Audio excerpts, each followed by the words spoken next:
अगर वो surface wind है तो हर लोकल विंड कौन सी तरीके की विंड हो गई? सरफेस विंड्स हमेशा ग्रेडियंट विंड्स होती हैं। ग्रेडियंट विंड बोला मतलब कौन से फोर्सेस एप्लीकेबल हो गए? Pressure gradient, Coriolis and frictional force. It will always be criss crossing isobar, absolute perpendicular नहीं बट नियर परपेंडिकुलर, ठीक है? So they all are gradient wind, so they always combine PGF plus CF plus FF। यहां पर कोई भी force missing नहीं रहेगा। अब लोकल है, लोकल मतलब बिल्कुल लार्ज स्केल पर है, तो इसको कैसे स्टडी करें? हम तो अल्टीमेटली ग्लोबल स्केल पर इसको स्टडी करना चाह रहे हैं, तो हम अपने आप को इसमें सम ऑर्गेनाइजेशन देते हैं। All local winds, elementary characteristics तो यही है,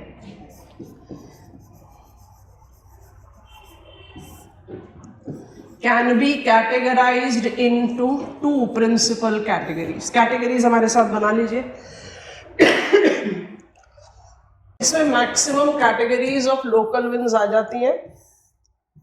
अब उसके बाद एग्जामिनर का डिमांड है, हम इसको जानबूझकर नंबर सीक्वेंस कनेक्टिविटी में दे रहे हैं, katabatic, anabatic, land sea breeze, depression winds, descending winds, फिर इनके सब कैटेगरीज, ठीक है? फ्लो चार्ट हमारे साथ बना लीजिए पहले।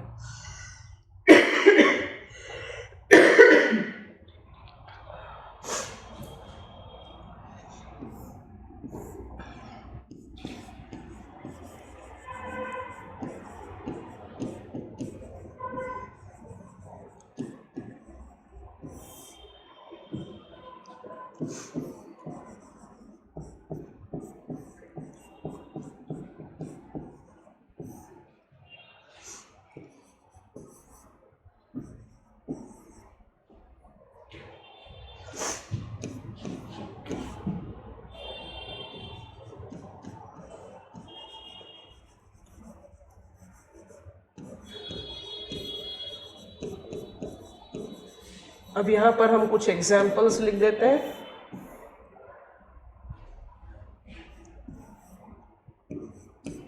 ये सब कैटेगरीज हैं, इसलिए I am following number sequence common. Now I am writing examples.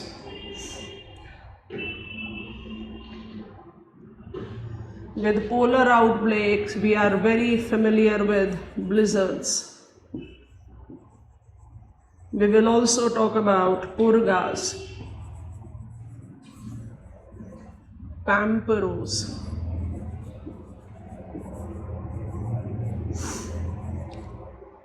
with the dust devils we can talk about harmattan,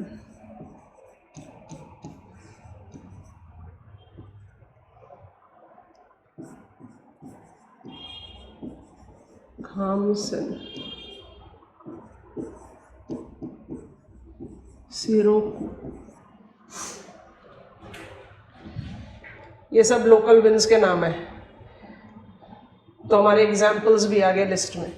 favourable में हम नाम लेंगे, बहुत पॉपुलर है चिनूक,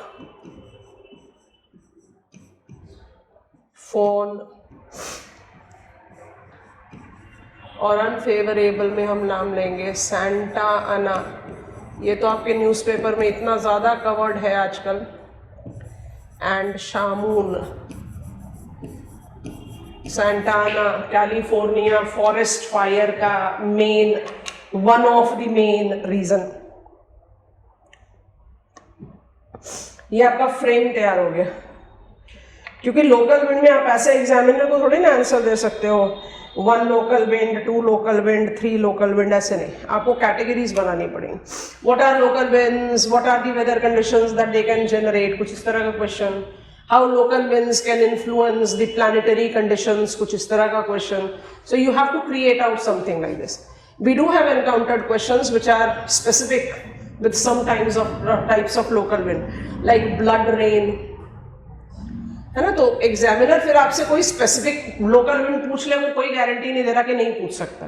बट अगर I am learning about local wind and I am learning it at planetary scale, तो हम 1 2 3 4 इस कंट्री में ये लोकल विंड बनाओ लिस्ट, वो वाला काम नहीं करना, अंडरस्टैंड करना है। फ्लो चार्ट कॉपी हो गया तो पेन ड्रॉप करेंगे, समझने की कोशिश करेंगे। आप सबके बारे में जानते हैं, यहाँ पर कुछ चीजें हम रिजर्व में रखेंगे इस ब्लॉक में, जिसको एयर मासेस के साथ आपको समझाएंगे, बट टर्म जरूर अप्लाई कर देंगे, तो विजुअलाइज करेंगे। What are local winds? Local winds are defined to be surface winds that are considered at a very large scale. मतलब आप लोकल स्केल पर उसको जस्टिफाई कर रहे हो। लोकल स्केल पर लोकल प्रेशर ग्रेडियंट होगा जिसकी वजह से विंड के लिए genesis force pressure gradient force है, ये कहीं नहीं बदलेगा। So pressure gradient force is available, that is the reason the wind is marking its movement. There are some locations of the world जहां कॉमनली कुछ लोकल विंड्स मिलते हैं। तो हम principally as geographers local winds को general categories में ऐसे divide करते हैं जो मुझे लगभग पूरे वर्ल्ड में दिखाई देते हैं, ठीक है। इनको हम कैटाबेटिक, anabatic, land and sea breezes बोलते हैं। कैटाबेटिक एनाबेटिक से शुरू करते हैं। कैटाबेटिक एनाबेटिक विंड्स जो हैं वो हर माउंटेनस एरिया में मिलेंगे हमें। हमने आपको टेम्परेचर इन्वर्जन पढ़ाते समय बता दिया था कि इन्वर्जन में भी take fast forward mode of few things of climatology that eventually gets much more clearer. आप temperature inversion, tall mountains, air drainage को दिमाग में रखो और जो चीज हम बोल रहे हैं उसको ध्यान से सुनना। In tall mountains with deep valleys, कहीं पर भी वर्ल्ड में, in tall mountains with deep valleys differential rate of cooling and heating of exposed mountain wall and enclosed valley floor tends to create pressure gradient on a daily basis.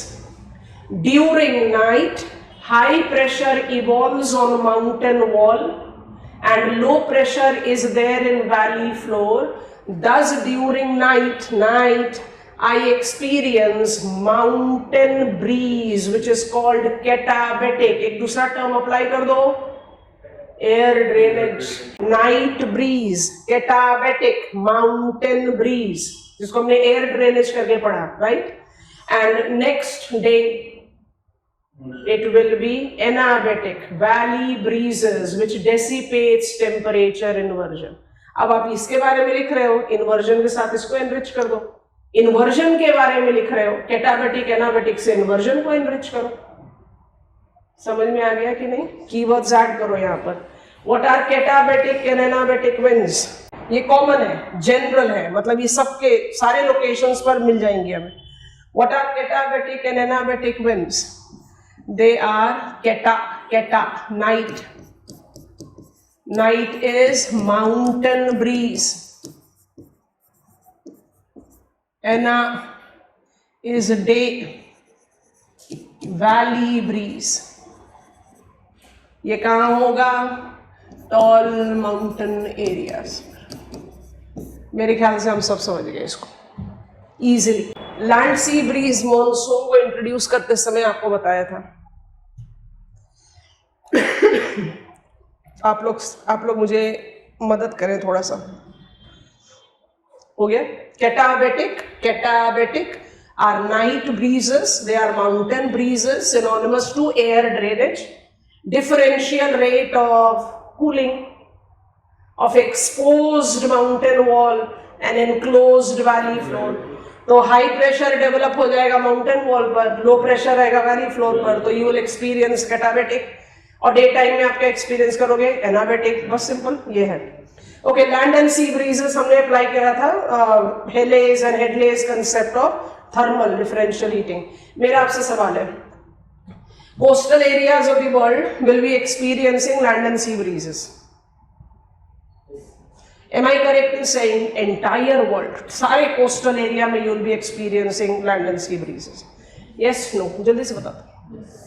Differential rate of heating and cooling of the coastal locations of the world will result into development of land breeze during night, क्योंकि land night में high pressure बना देगा, and sea breezes during day, क्योंकि day पर land पर low pressure होगा, है ना, ब्रीज है, लाइट विंड्स है, प्रेशर ग्रेडियंट कम होता है। क्या ये पूरे वर्ल्ड में एप्लीकेबल होगा? नहीं। ये कहाँ एप्लीकेबल नहीं होगा? हमने बना दिया, ये उस जगह एप्लीकेबल नहीं होगा जहां पर 80 नहीं होना चाहिए, पूरा ही 60 डिग्रीज ले लो, क्योंकि 60 डिग्रीज बियॉन्ड पर आप क्या डिमार्केट आउट करते हो? इसको 60 मार्क कर देते हैं, कोई मैनिपुलेशन नहीं कर रहे अपने डायग्राम में। यहाँ पर क्या डिमार्केट करते हैं, no land water climatological difference, no land water climatological difference. तो कौन से लैटिट्यूड पर लैंड और सी ब्रीजेस मुझे देखने के लिए मिलेंगे, 10 degrees to 60 degrees north and south. Coastal area, day time land will be low pressure sea breeze, night time land will be high pressure land breeze, barring the exception of frigid zone, या frigid है। हमने जब season cycle नहीं है तब क्या बोला था, पोलर, अभी ये फ्रिजिड है। Barring the exception of equatorial belt and frigid zone, जहां climatological difference between land and water do not exist at all. I am writing it at diagram also. In coastal areas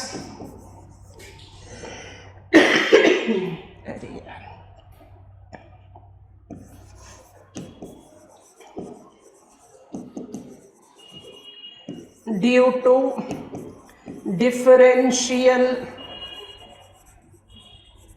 heating, cooling of land and water.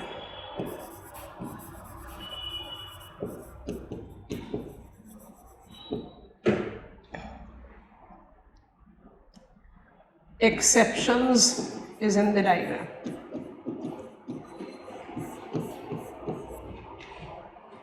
I don't have land water climatological difference identified in equatorial belt and frigid zone of the world. NCERT based diagram बना सकते हो simple सा, land पर low pressure बना के सी से arrow दिखा दो, सी ब्रीज। नाइट टाइम में लैंड पर हाई प्रेशर दिखा के एरो बना दो लैंड से सी पर। वो आप मैनिपुलेट कर सकते हैं depending on the demand of the question. छोड़ना नहीं है इसको। अगर आपसे लोकल विंड पर क्वेश्चन पूछा गया है तो छोड़ना बिल्कुल भी नहीं है, इसलिए जनरल कैटेगरी को फोकस देना बहुत जरूरी है। ठीक है, अब हमारे स्पेशल कैटेगरी में, स्पेशल कैटेगरी में शुरुआत करें डिप्रेशन विंड से। सेंट्रल स्टेज दे देते हैं इसको।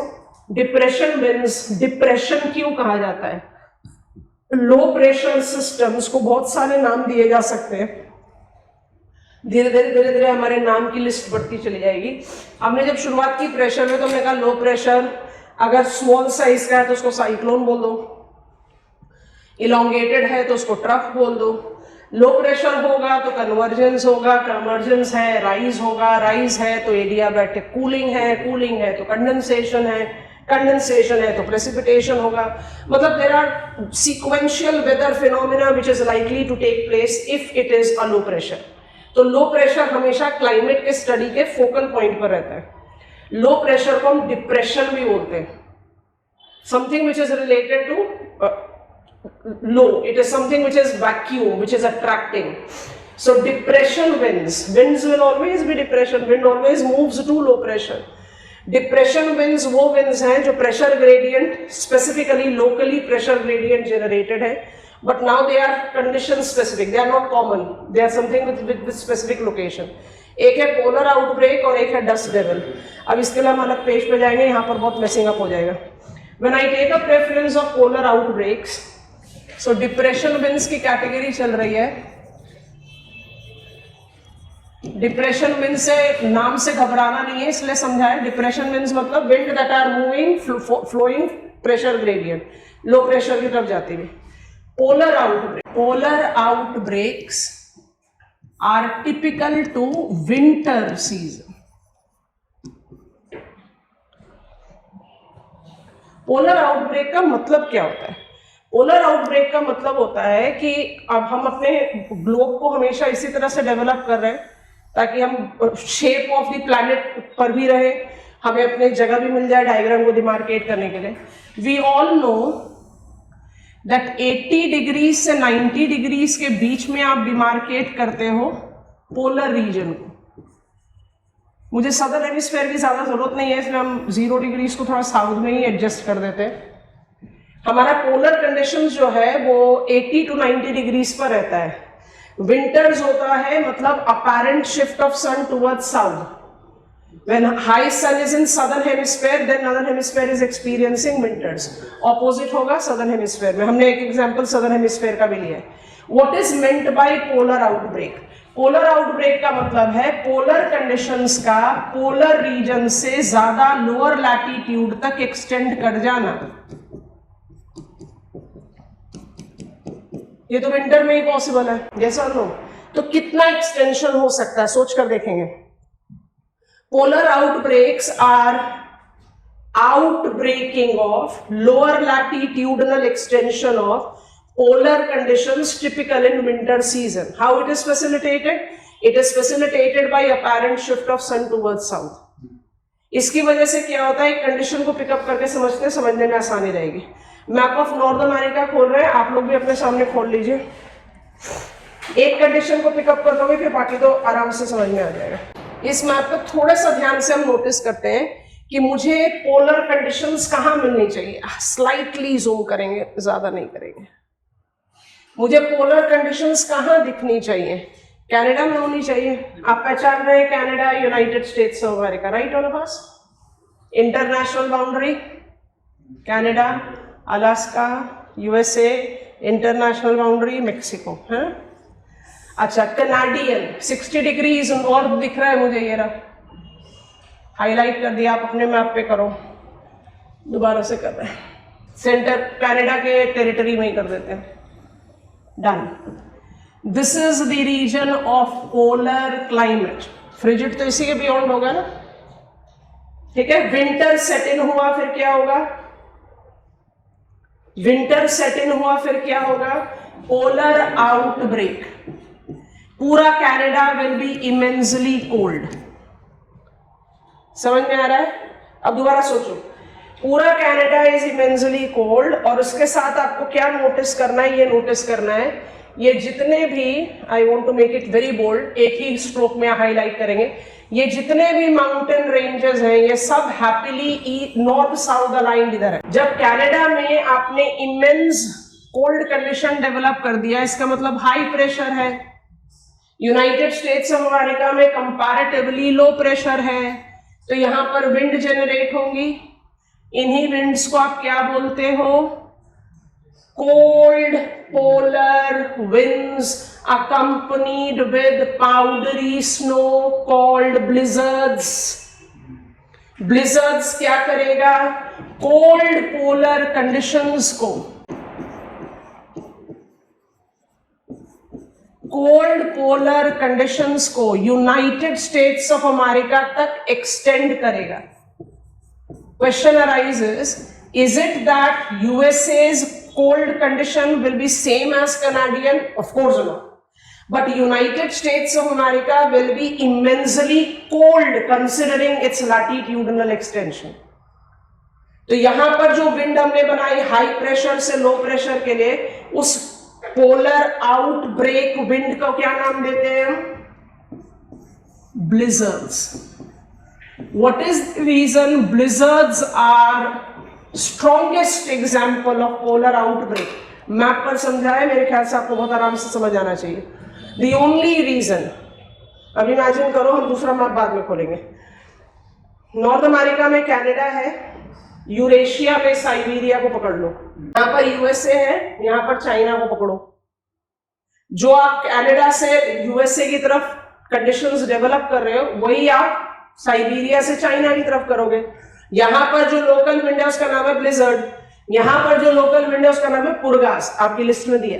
समझ में आ रहा है? Blizzards are sourced from Canada, experienced in United States of America. Purgas are sourced from Siberia, experienced in China. दोनों पोलर आउटब्रेक का एग्जाम्पल है। दोनों किस तरह का वेदर कंडीशन क्रिएट करेंगे? Freezing winters. और क्या करेंगे? फ्रीजिंग विंटर्स ही होना चाहिए। दोनों में ब्लिजर्ड्स ज्यादा स्ट्रॉन्ग है। ऐसा क्यों? क्या कनाडा में ज्यादा ठंड पड़ती है साइबेरिया से? नहीं, साइबेरिया में तो मेरे पास वर्खोयांस्क है, जिसको कहते हैं cold pole of the world, -50 degrees Celsius. It is the coldest permanently habited location of the world. अब पोल टर्म का इतना ज्यादा इस्तेमाल है, north pole, south pole, geographical pole, magnetic pole. अभी कल की क्लास में हमने बोले पढ़ा, Tibetan plateau is third pole of the world, Verkhoyansk is cold pole of the world. इन सब के पीछे पीछे कुछ रीजन है। तो वर्खोयांस्क को कोल्ड पोल क्यों बोलते हैं? -50 डिग्री सेल्सियस इमेजिन भी नहीं कर सकते हम उस टेम्परेचर को। परमानेंट हैबिटेशन साइबेरिया में, ये बिल्कुल गलत है सोचना कि Canada is more colder than Siberia. तो ब्लिजर्ड क्यों स्ट्रॉन्ग है कंपेयर्ड टू पुरगास? ब्लिजर्ड का मैप आपके सामने है, आप पुरगास के मैप को इमेजिन करो, ओपन कर लो मैप ऑफ एशिया अपने सामने, पॉलिटिकल मैप पर रहो, फिजिकल मैप पर जस्ट एक बार पीप इन कर लेना। रशिया और चाइना को देखो, चाहे ब्लिजर्ड्स ऑफ यूएसए है, चाहे पुरगास ऑफ चाइना है, दोनों पोलर आउटब्रेक लोकल विंड्स का एग्जांपल है। Which kind of weather condition they create? Grim winters, freezing winters. कहां? United States of America, China. Why blizzards are defined to be cold polar winds accompanied with powdery snow? माने it is much more grimmer. ये अपने साथ not just freezing winters but also squally weather condition develop करती है, उसके बारे में हम बात करेंगे after learning air masses, tornadoes जिसमें develop होते हैं। Blizzards are stronger, ये चीज बस justify करनी है। क्यों होगा ब्लिजर्ड स्ट्रॉन्ग? क्योंकि यहां पर कोई भी माउंटेन बैरियर नहीं है। पुरगास में माउंटेन बैरियर ब्रोकन है, पर है, दिख रहा है कि नहीं? टुकड़ों में बटे बटे छोटे छोटे माउंटेन दिख रहे हैं। वर्कोयांस्क है, ग्रेट किंगडम माउंटेन है, यस और no? Why blizzards are stronger than purgas? Because blizzards do not experience any barrier, relief barrier. Purgas को ब्रोकन रिलीफ बैरियर मिलता है। ठीक है, चलो अब एक और केस पकड़ो। हम अपना मैप को लेकर जा रहे हैं, आप लोग भी आ जाओ। मैप ऑफ साउथ अमेरिका में आओ, क्योंकि एक और नाम दिया है आपको। ये आ गया हमारा साउथ अमेरिका। बिल्कुल यहां पर नहीं चाहिए तो इसको थोड़ा सा हम सदर्न एज में कर लेते हैं। Here it is. यहाँ पर भी नोटिस कीजिए, हमने यहाँ पे 3 नाम दिए हैं, तीनों ही नाम इंपॉर्टेंट हैं, आप और नाम ऐड कर सकते हैं, but if you are writing answer the way we are learning है, मेरे ख्याल से 3 नाम सफिशिएंट है।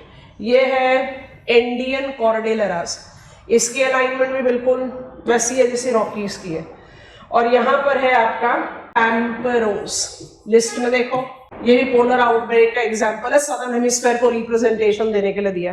पैम्परोस are experienced where it is experienced in Argentina's Pampas, Uruguay's Entre Rios, दिख रहा है कि नहीं?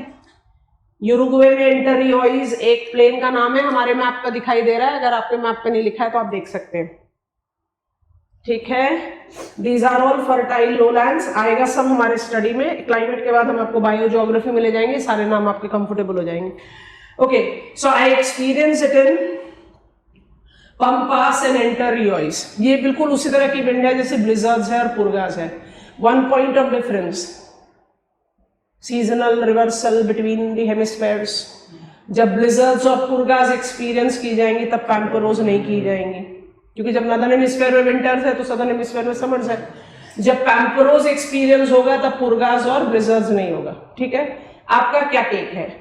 मेरे पास 3 विंड्स हैं जो मेजर सैंपल्स हैं, तीनों आपको लिखवाए, तीनों का मैकेनिज्म समझा दिया, लोकेशन समझा दिया। एक है ब्लिजर्ड, एक है पुरगा, एक है पैम्परोस। आप इनको जरा प्लीज अरेंज कीजिए in decreasing order of intensity. Blizzard is most intense. चलो यहां से तो हमने शुरुआत कर दी, अब आप सेकेंड और थर्ड को रैंक दे दो। सेकेंड और थर्ड को रैंक दो, जल्दी जल्दी करो। पहला हम दे देते हैं ब्लिजर्ड, हम यहीं पर ही लिख देते हैं। जो सबसे स्ट्रॉन्गेस्ट विंड होगी इस कैटेगरी की वो है ब्लिजर्ड्स, इसमें कोई दो राय, कोई डिबेट नहीं है, हम समझ चुके। मुझे आपसे सेकंड और थर्ड नेम चाहिए, जल्दी बताइए। सेकंड किसको डालें और क्यों डालें? यहाँ पर भी कोई बैरियर नहीं है, पैम्परोस होना चाहिए पर बिल्कुल नहीं होना चाहिए, क्योंकि साउथ अमेरिका एंटार्क्टिका से लैंड वाइज जुड़ा हुआ नहीं है। एंटार्क्टिका का पोलर आउटब्रेक सदर्न ओशन से होकर आएगा। सेकेंड नाम किसका होना चाहिए? एंड थर्ड नाम होना चाहिए pamperos. Polar outbreaks is extension of polar conditions, generating pressure gradient, advection of local winds as blizzards experienced in USA, as purgas experienced in Central Asia, China, and pamperos experienced in Argentina, Uruguay. What kind of weather conditions they generate? They tend to generate grim winters. Nature and magnitude of winter conditions generated by them is extremely manipulated by relief barriers. इसलिए blizzards are most effective. ये समझ में आ गया? अब एक थोड़ा सा interesting वाला डायग्राम दिखाएंगे, उसके बाद आगे बढ़ते हैं। ये है आपका depression wind part 1।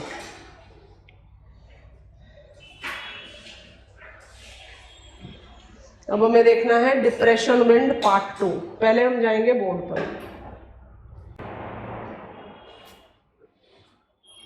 Outbreak map पर समझा दिया, तो यहाँ पर काम खत्म हुआ। इसको रिमूव कर देते हैं।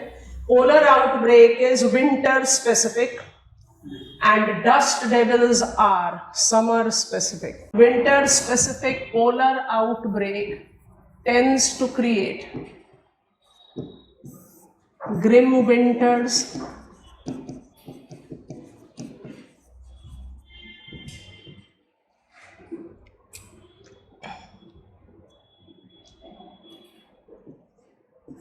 and optional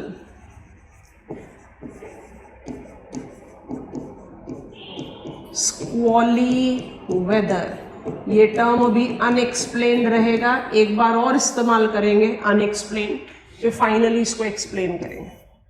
लिख लीजिए और छोड़ दीजिए। Number 2 is dust devils.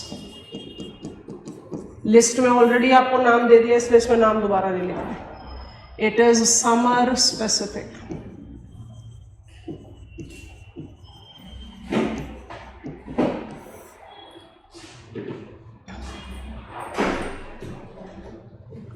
And is very typical to sandy deserts. It's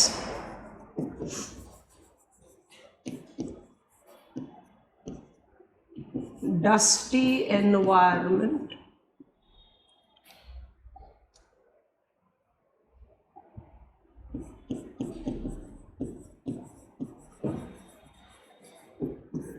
that supplies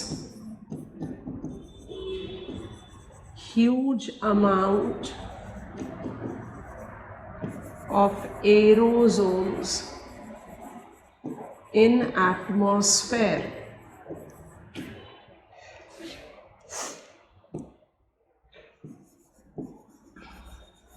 Sudden cooling of sand combined with scattering creates high pressure in desert, sourcing local winds.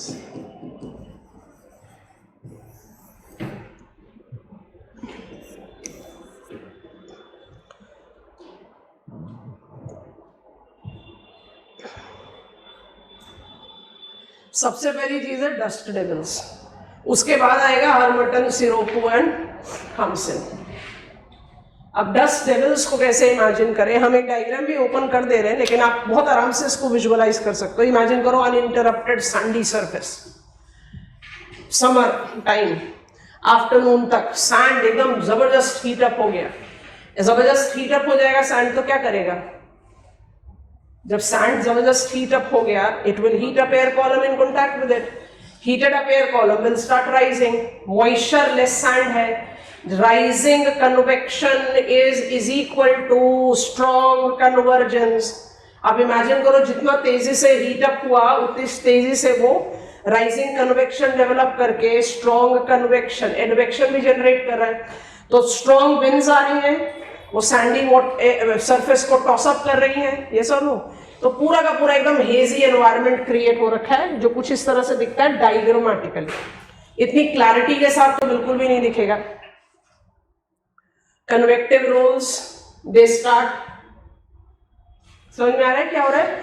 Sandy surface है, sudden heating of sand, heat up हो गया। अब simple अपना logic of atmospheric circulation apply करते हैं। I am heated up, I am warm, I am rising. Rising को sustain करने के लिए वहां पर कन्वर्जेंस चाहिए, तो कन्वर्ज भी हो रहा है, राइज भी हो रहा है, मॉइस्चरलेस सैंड है, आप सबको टॉस ही तो कर रहे हैं। ये टॉसिंग क्या क्रिएट कर रहा है? Dust devils. डस्ट डेविल्स क्यों बोलते हैं इसको? Because you can not remain open eye in such environment, आपको आंख बंद करके बैठना पड़ेगा, and this is very common during afternoons in sandy desert. दूसरी चीज जो आपकी नॉलेज में ऑलरेडी है, sand do not maintain its temperature, जितनी तेजी से गर्म हुआ था उतनी तेजी से ठंडा हो जाएगा।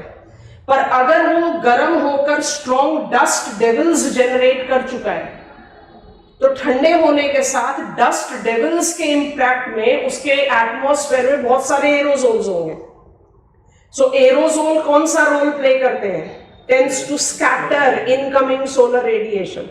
सो during summers, after strong dust devils, deserts tends to develop high pressure. सुनने में बड़ा कंट्राडिक्टिंग लगता है, समर्स में डेजर्ट में हाई प्रेशर डेवलप कर रहे हैं। These high pressure tends to create the pressure gradient for summer effective local wind. अगर डेजर्ट से इस तरह की लोकल विंड चलेगी तो वो विंड हमेशा हॉट एंड ड्राई ही होनी चाहिए।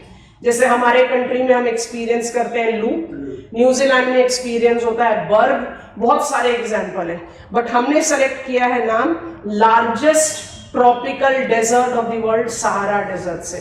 पहले आप ये बताओ, आपको डस्ट डेविल समझ में आ गया?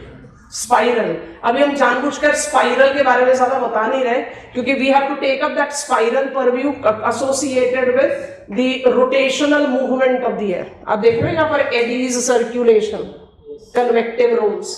डस्ट डेविल को कैसे इमेजिन करेंगे? आप लोगों ने नोटिस किया होगा, दिल्ली जैसे सिटीज में भी अगर आप मार्च अप्रैल आफ्टरनून में कहीं बाहर निकलो और हवा चलती हुई दिखेगी तो आप देखेंगे कि जो डस्ट है वो ऐसे ऐसे रोल अप करके ऊपर होता है, क्योंकि सरफेस हीटेड है और वो मॉइस्चरलेस है, तो जैसे कन्वेक्शन राइज करेगा तो वो टॉस अप करता है। तो आप इमेजिन करो सैंडी सरफेस पूरा, तो कितना डस्ट रोटेट होगा।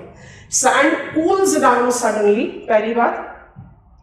एरोजोल्स को बहुत सारा सप्लाई कर दिया, दूसरी बात तो जो नेट अटेनमेंट ऑफ इंसुलेशन है वो काफी रिड्यूस हो जाएगा, तो प्रेशर जो डेवलप होगा वो बहुत स्ट्रांग होगा, and it can generate that pressure gradient which is likely to create local winds. Such local winds generated from after dust devil from desert has to be which type? उसका characteristics क्या होना चाहिए? इन local winds का क्या characteristics होना चाहिए? इनका तो होना चाहिए कोल्ड, ड्राई, इनका क्या होना चाहिए? Warm and dry. और ये कहां तक पहुंचती है? टिल वेयर दे एडवेट tends to determine their characteristics. So normally क्या होता है? Such winds tends to induce grim summers, मतलब आप ऑलरेडी स्क्रॉचिंग हीट से जूझ रहे हैं और लू ने आकर और हीट वेव कंडीशन जनरेट कर दिया, हीट स्ट्रोक जनरेट कर दिया, हेल्थ हजार्ड क्रिएट कर दिया। ये हम इमेजिन कर सकते हैं। But when I come to Sahara desert, मुझे दो तीन चीजों का सपोर्ट मिलता है। पहली बात, Sahara desert is a very rational choice, largest desert of the world है। दूसरा, सेम लोकल विंड, सेम कहने का मतलब है winds that are I am opening map of Africa. Wind that are being sourced from Sahara Desert. When will I get? देखो यहाँ पर Sahara desert को आप रफली डिमार्केट करेंगे इस टेरिटरी में, साहेल, सहारा, हम स्पेसिफिकेशन पे अभी नहीं जा रहे। Largest tropical desert of the world Sahara and sub Saharan Africa, Sahel, लगभग सबको कंबाइन कर दिया। अभी हम डिवीजन पर नहीं जा रहे। After dust devils it has become high pressure area. From this high pressure area coastal areas पर कंपैरेटिवली लो प्रेशर पे ये मॉइस्चर लेडन विंड को सोर्स करता है। ये सारी हॉट ड्राई विंड को सोर्स करता है। ये सारी विंड कैसी है? हॉट होंगी, ड्राई होंगी, वार्म होंगी, ड्राई होंगी, और कुछ नहीं। अब वन बाय वन इनकी लोकेशंस को जज करते जाइए। नाम आपको हमने दे दिया है। This belt is called upper Guinea, gulf of Guinea, जो हम लोग हमेशा करते हैं ना ऊपर नीचे, ये उसी तरीके का नाम है, गलत है। This is called upper Guinea, northern shore line of gulf of Guinea. ये कौन सा क्लाइमेट है? इक्वेटोरियल। इक्वेटोरियल क्लाइमेट कैसा होता है? वन पॉइंट हम क्लाइमेटोलॉजी के बिगिनिंग से पढ़ते हुए आ रहे हैं। Equatorial climate is warm throughout the year, season cycle नहीं होता। और equatorial climate is wet throughout the year, not a single day of the year goes without rain. तो आप इमेजिन करो कि इक्वेटोरियल क्लाइमेट वैसा climate होता है जो लगभग आजकल की डेट में हम इंडिया में एक्सपीरियंस कर रहे हैं, specially in northern plains. Humid, मतलब it becomes too say oppressive, you are always sweating, it's oppressive kind of weather, high temperature, high humidity। Upper Guinea में ये वाला कंडीशन सारे साल भर रहता है। I label it as upper Guinea. कोई कंट्री का नाम अभी याद नहीं करना है, बस लोकेशन को समझिए please.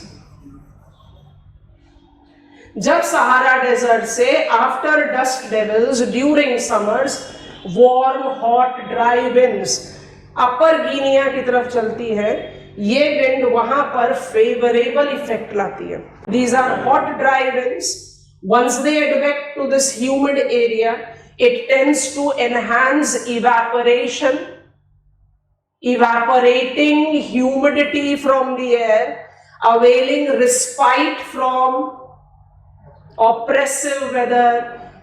It is being welcomed both by humans and animals. इस विंड को क्या बोलते हैं? These winds are called हरमटन। हरमटन winds का nickname है doctor winds। How wind is acting as doctor? It is providing respite from immensely oppressive weather condition। क्यों? क्योंकि hot dry wind क्या करेगी? जो humid air है, humidity को evaporate out करेगी। तो wind है dry, but because it has been experienced in humid area, it is a welcome thing। अब इसी wind को आप ले जाओ इजिप्ट में, हमने यहाँ भी नाम दिया आपको एक खामसिन। खामसिन is as good as लू of India। Already heated condition में है, आप ऑलरेडी स्क्रॉचिंग हीट में बियर कर रहे हैं, समर टाइम है, टेम्परेचर इज 40-45 डिग्री सेल्सियस और चल गई खामसिन। खामसिन क्या करेगी? It will further increase the temperature, increase heat wave condition, increase health hazard of heat stroke। I hope you are understanding। So Khamsin is that hot dry wind which by default is capable of creating health hazard। तो negative dimension का हो गया। So यहाँ पर लिख देते हैं negative, यहाँ पर लिख देते हैं पॉजिटिव। डॉक्टर लिख दिया तो पॉजिटिव अपने आप ही हो गया। We have got the variant of the wind। अब इसको मैं क्या करना है, यहाँ से एक्सटेंड कर देना है, इसी एरो को एक्सटेंड कर देते हैं राइट, और यहाँ लिख देते हैं सिरोकू, क्योंकि हमने आपको यही तीन नाम दिए। सिरोकू का क्या कहानी है, ध्यान से सुनो। अब इसके फिर बहुत सारे माइनर वेरिएंट्स है, बहुत लंबी चौड़ी लिस्ट ऑफ द नेम्स है। Sirocco is that wind which is source from Sahara desert. समझ गए? कैरेक्टरिस्टिक्स क्या होगा? Hot and dry. It advects over Mediterranean sea. Hot dry wind है, हॉट भी है ड्राई भी है, तो ये वहां से वेपर अट्रैक्ट करती है। Because it is hot, it is capable of evaporating. It is dry, it is capable of evaporating at higher quantity. और ये it becomes what? Warm and moist air by the time it reaches up the coastal areas of Mediterranean region, Mediterranean islands, Mediterranean peninsula, मतलब southern Europe में, and there it causes precipitation. We are inching closer to answer this। Mediterranean climate में summers dry होते हैं, winters में सारी बारिश होती है। अगर सिरोकू की बारिश समर्स में होती है तो it definitely is a favourable edge, because it provides some favourable watering to the standing crop. तो सिरोकू ने क्या इन्फ्लुएंस दे दिया? प्रेसिपिटेशन। हरमटन ने क्या इन्फ्लुएंस दे दिया? Humidity decrease. और खामसिन ने क्या कर दिया? हीट स्ट्रोक तैयार कर दिया। मतलब एक ही टाइप की विंड ने अलग अलग लोकेशन पर जाकर अलग अलग वेदर कंडीशंस डेवलप किए। इतनी वैरायटी मुझे और किसी डेजर्ट की विंड में नहीं मिलती। And any case Sahara desert सबसे बड़ा डेजर्ट ऑफ द वर्ल्ड है। So how you take up, यहीं पर ब्लड रेन का भी इक्वेशन आता है। तो इसको ऐसे करके जज करो, अगर हम ये जस्टिफाई करें कि सहारा डेजर्ट का सैंड जो है वो हमारा माइंडसेट का जो सैंड का कलर है पेलिश येलो, वो नहीं है, इट्स पेलिश रेड, क्योंकि ये सैंड पार्टिकल्स जो है ये आयरन रिच मटेरियल से बना हुआ है, शील्ड के डिसइंटीग्रेशन से बना हुआ है। अगर स्ट्रॉन्ग सिरोकू जैसी विंड्स होंगी तो ये अपने साथ सैंड डस्ट को भी तो उड़ा के ले जा सकती हैं, और जब ये प्रेसिपिटेशन करेंगी तो वो रेड सैंड को भी प्रेसिपिटेट कर देती है। That is the reason sometimes they are associated with blood rain. Blood rain नहीं है, rain which is also precipitating red colour of the sand particles. I hope it is comfortable. You have taken the names, you just need to add on. Harmattan is doctor, so positive. Khamsin is a negative, which is creating heat stroke. And Siroku is capable of causing precipitation in southern Mediterranean islands and peninsulas of Europe. ये common examples हैं, local winds की बात कर रहे हैं, list बहुत बड़ी बन सकती है, कैटेगरीज क्लियर होने चाहिए। इंडिया में खामसिन का सब्स्टिट्यूट है लू। आई hope you have understood. Upper Guinea, lower Guinea, धीरे धीरे बिल्कुल एकदम परफेक्टली इक्विप्ड हो जाओगे। हम हमेशा कहते हैं मैप की स्टडी कभी भी ज्योग्राफी की स्टडी से अलूफ नहीं होती। आप जैसे जैसे अपनी ज्योग्राफी का सिलेबस कवर करते चले जाओगे, you will be so perfect with your maps कि आपको लगेगा ही नहीं कि आपका जीएस में कुछ मैप बेस्ड क्वेश्चन था, वो बड़ा डिफिकल्ट था आपके लिए। It is by default done. Minor से minor human element, almost every country of the world. You take my word, जिस दिन हम आपको cultural regions of the world पढ़ाएंगे, आपके human geography का topic है, आप political map of world से fully equipped। बढ़ जाए आगे। Local winds as depression winds done. Local winds as depression winds done. जहाँ पर polar outbreak winter specific है, ग्रिम विंटर्स क्रिएट करता है, dust devils induced winds grim summers कर सकता है, लेकिन it is capable of creating varied weather conditions. ये हमने प्रूव कर दिया आपको एग्जांपल के साथ।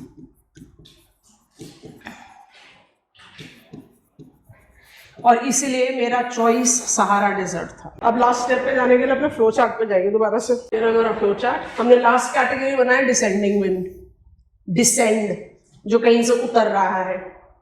तो डिसेंडिंग विंड तो ऑलरेडी ये हो गया ना, तो जब ये हो गया तो फिर इसको दोबारा लिखने की क्या जरूरत है?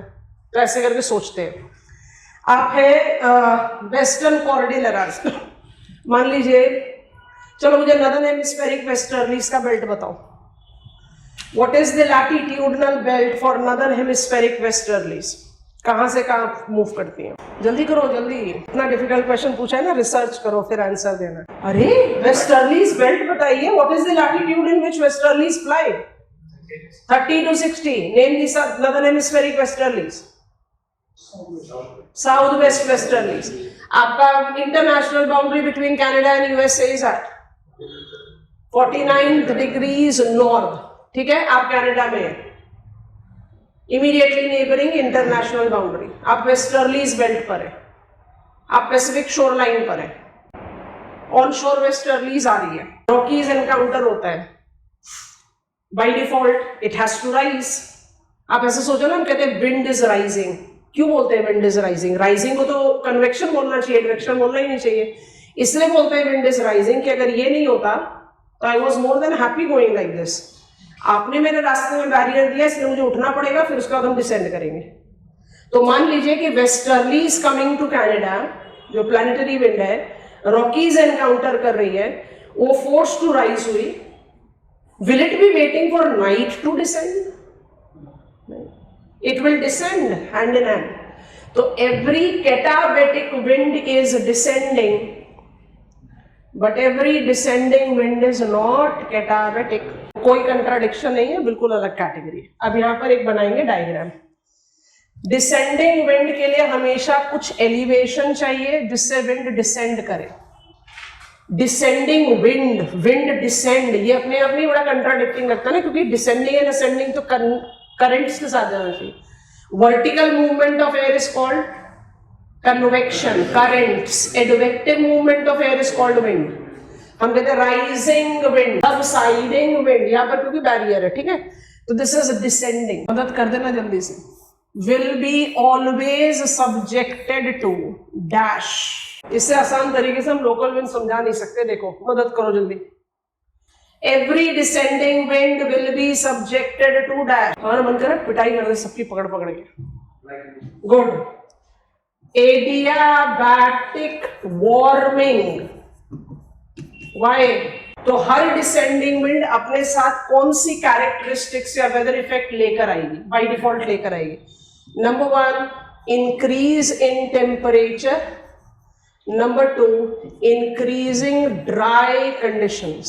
मान लीजिए कि आप हैं कोल्ड फ्रोजन लोकेशन में, ये डिसेंडिंग विंड आपके लिए फेवरेबल होगी। कनाडा में इस तरह की विंड्स को चिनूक बोलते हैं। Chinook is literally meaning snow eater. ये क्या कर रहा है, ये डिसेंड होते हुए एडियाबैटिकली वार्म अप होकर आइस को मेल्ट करता है, अवेलेबिलिटी ऑफ वाटर इंश्योर करता है, habitability of the slope ensure करता है, तो चिनूक तो फेवरेबल हो गया। सिमिलरली हम जो एल्प्स में स्विट्जरलैंड अल्पाइन एल्प सिर्फ एल्प माउंटेन की बात करें, एल्प्स में foehn is the same wind that we are experiencing. अब ये जो चीजें आप जस्टिफाई करते हैं, इसको आप किसके साथ एसोसिएट कर रहे हो? You are associating them with favourable weather conditions.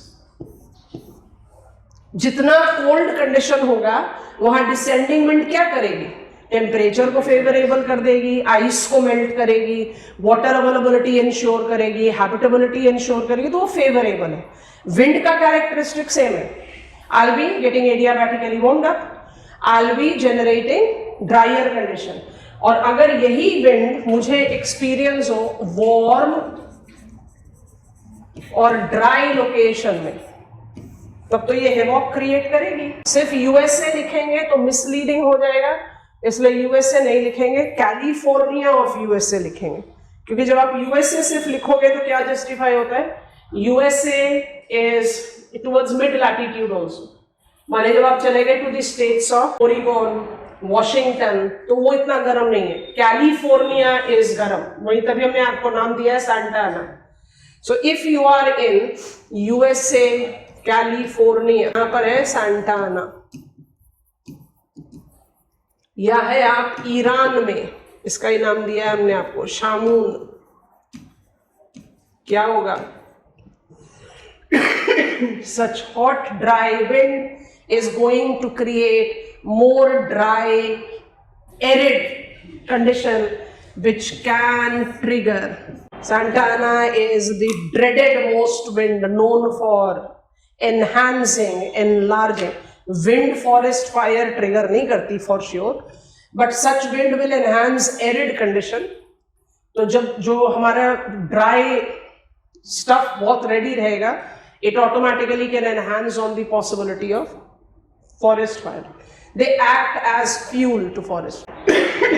इसलिए favorable and unfavorable. All descending winds are subjected to adiabatic warming. All descending winds thus are always related to higher temperature and drier conditions. The location where they are experienced tend to determine whether they are favorable or unfavorable. If experienced in colder latitudes, Canada बहुत अच्छा example है, Chinook, and drier location, Santa Ana बहुत अच्छा example. California forest fire का तो ये हाल है कि वो एक परमानेंट फीचर ही हो गया एक तरह से, not dying out. Forest fire will be learning when we'll be talking about deforestation, human impact on bio. Are we done? Atmospheric circulation and air pressure gets over here. We are back to basic of atmospheric moisture now. Can you attempt the definition of atmospheric moisture? Fundamental element of weather and climate. Number 1, atmospheric temperature. हम insolation के debate में पढ़ते नहीं है, पहले दिन से आपको बता दूं। Atmospheric temperature. Fundamental element of weather and climate. Number 2, air pressure. Now we want to learn fundamental element of weather and climate. 3. बताओ भाई definition बताओ। क्या water vapor क्या? Amount of water vapor. चलो ये भी सही है। Amount of water vapor present in atmosphere, troposphere is atmospheric moisture.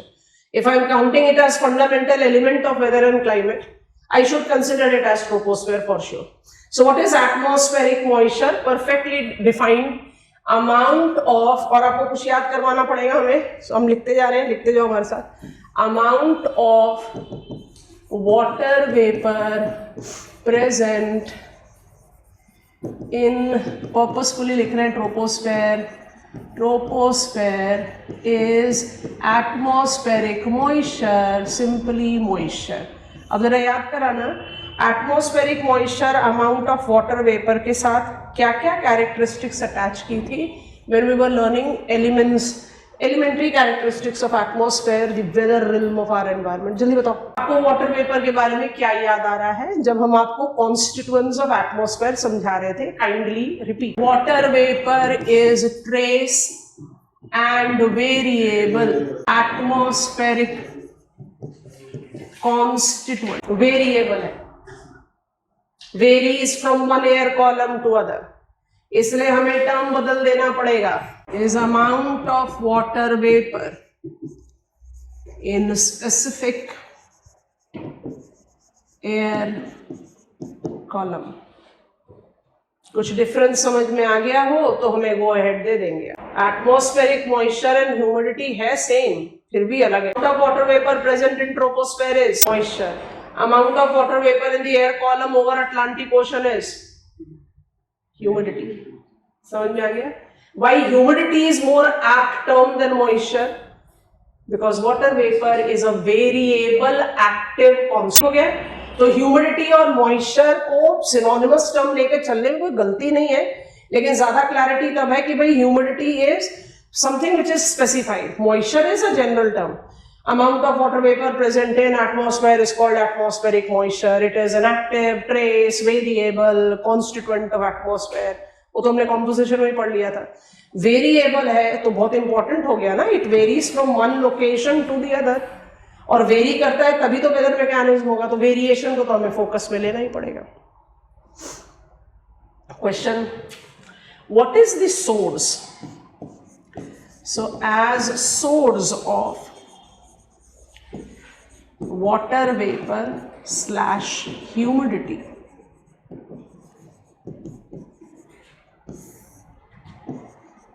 is a surface of earth.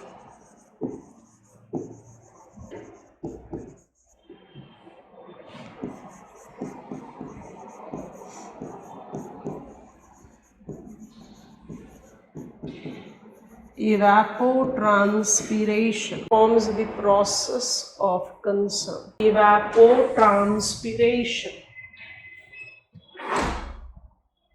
Evaporation, transpiration, evapotranspiration. अब थोड़ा सा समझते हैं, फिर हम कुछ और पॉइंटर्स ऐड करेंगे, फिर आप लिख लेना.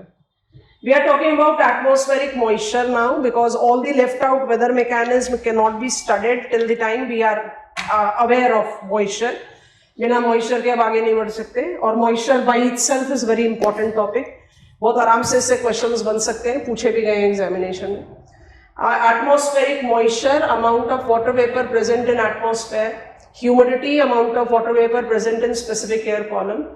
What is the source of water vapor in atmosphere? Surface of earth. So surface of earth से moisture air column में गया कैसे? Evaporation. Ideally speaking, normally speaking, हम फटाफट से सिर्फ evaporation की बात कर लेते हैं.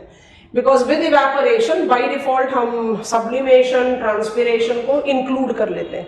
But in place of evaporation, I'll always advise you to follow evapotranspiration. Sublimation is not that prominent process. Please recall planetary heat budget. याद आ गया? 2% was reflected back by ice cover. क्योंकि sublimation will be the process of converting water from solid to vapor state. वो बहुत rare होता है. तो ऐसा नहीं कि नहीं होता, होता है. लेकिन when we talk about evaporation, I'm not giving complete expression. Transpiration को जगह दे देते तो थोड़ा सा solid हो जाता. तो evapotranspiration.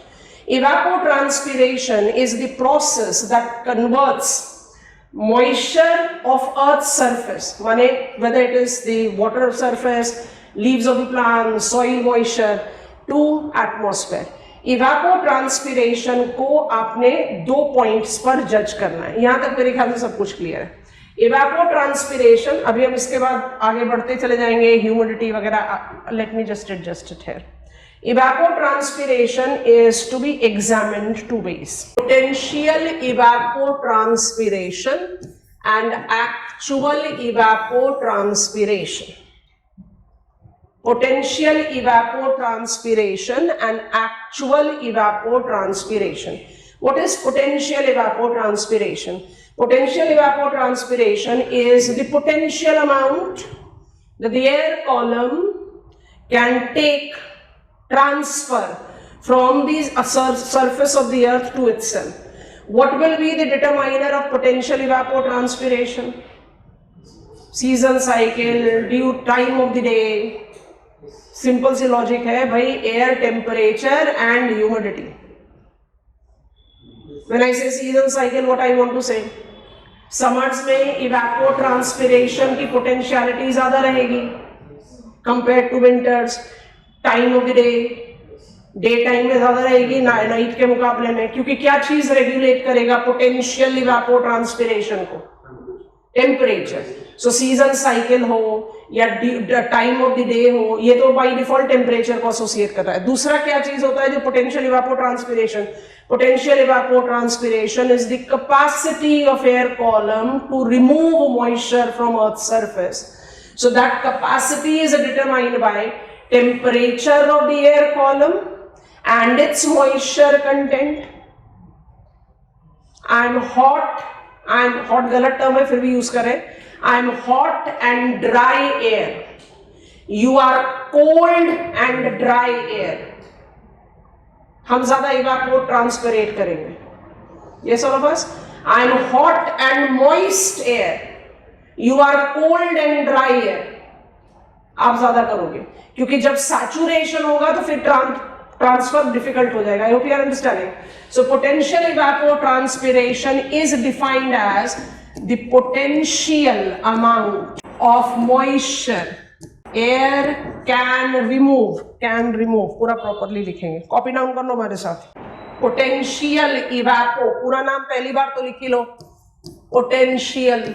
उसके बाद फिर हमेशा पी करके चल लेना, कोई प्रॉब्लम नहीं है. Actual potential evapotranspiration is the potential amount of moisture that air can remove from the surface. Potential इतना कर सकता है. What is the assumption that we apply to denote this potential amount? No limit of. हम एक question पूछने वाले हैं, हमें डिसअपॉइंटमेंट बिल्कुल नहीं चाहिए, तो प्लीज कंसंट्रेट करेंगे. Water supply. Potential evapotranspiration is the potential amount of moisture that air can remove from the surface based on the assumption there is no limit of water supply. पानी एकदम infinitely available है, कहीं पर कोई limitation नहीं. तो कौन सी चीजें हैं जो आपको मैनिपुलेट करेंगे, अभी हम थोड़ी देर में लिख रहे हैं. What is actual evapotranspiration? It is the actual amount. यहां तो आपने लिखा potential amount, ये हो जाएगा actual amount which air is actually removing. Do I sound correct? That potential evapotranspiration will always be greater than actual evapotranspiration. अगर आप एक no limit of water supply की आप बात कर रहे हो, मतलब आप सरप्लस वाटर की बात कर रहे हो, तो एक जनरल असेसमेंट लें तो potential evapotranspiration is that condition where you are believing surface of earth is giving you uninterrupted supply of water. Actual evapotranspiration is giving you, let me add this there, is more practical because it is giving us what?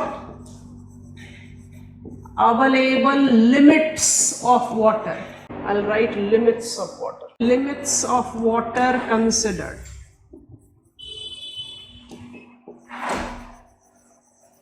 तो sit in lab. Potential evapotranspiration को अगर आप actual evapotranspiration के साथ एक general comparison दे, do I sound correct कि sitting in lab potential evapotranspiration will always be greater than actual evapotranspiration? कौन सा कंडीशन होगा प्रैक्टिकली जहां पोटेंशियल और एक्चुअल इवापोट्रांसपिरेशन बराबर होंगे, सेम हो सकते हैं? जल्दी से आंसर दे दो, हम फिर आगे बढ़ेंगे। Can there be any condition, can there be any real world condition जहां पर पोटेंशियल इवापोट्रांसपिरेशन और एक्चुअल इवापोट्रांसपिरेशन सेम हो सकते हैं? पूरे वर्ल्ड में हो सकता है? नहीं, in the moist location, water logged locations. Yes no? जैसे इक्वेटोरियल क्लाइमेट होगा, समझ में आ रहा है कि नहीं? सो when I say this as the equation, this is what is potential, this is actual. Actual is always less than potential, barring the exception of, star mark करके लिख दे रहे हैं। Actual evapotranspiration can be equal to potential evapotranspiration in humid or moist locations. What is the amount of moisture that air can remove from surface will depend on temperature of air column. That in turn is dependent on season cycle. अब ये सारी list आपको बड़े आराम से मिलती है। मुझे लगता है कि इन लिस्ट को आपने किस तरह से मैनिपुलेट करना है वो क्वेश्चन की डिमांड पर डिपेंड करेगा। तो temperature is sufficient, season cycle पर रिलेट करेगा, टाइम ऑफ द डे पर रिलेट करेगा, वो आप आराम से मैनिपुलेट कर सकते हो। तो हम इसको ब्रैकेट में ही लिखेंगे। अभी हम इसको लिस्ट को फैक्टर्स नाम दे देंगे। सो temperature of the air column, wind and humidity of the air column. Wind का क्या रोल होगा? विंड का क्या रोल होगा क्लास? चलो पहले लिख लो, लिख कर बताओ हमें। What are these?